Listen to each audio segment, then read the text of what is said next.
có một người thế thân hộ chưa em vì anh cũng cùng còn anh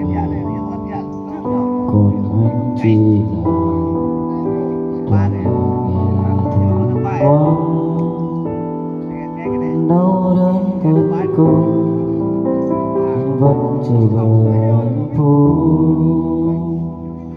Phải chỉ bây giờ tất cả chỉ là giấc mơ, một tương ai chờ em đi em cũng vùng ngờ đành ôm kỷ niệm cô đơn mình anh mới đến. Năm tháng em đến yêu em chẳng cần đong đến, vậy mà em đã buông tay anh rồi buồn đâu em không anh tháng với trời. Thương thật lòng sao anh nhận lại bạn khó,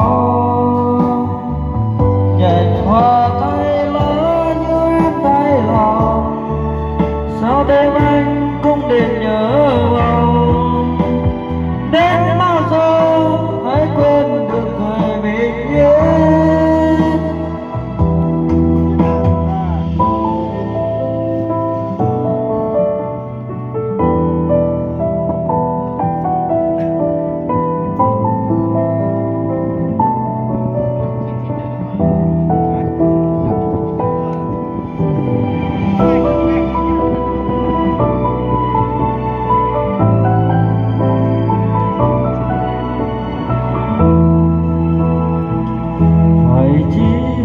Giờ tất cả chỉ là giấc mơ, một thương ai chờ em đi em cũng cùng ngờ đành ôm kỷ niệm cô đơn mình anh với đêm. Năm tháng em đêm yêu em chẳng cần đong đến,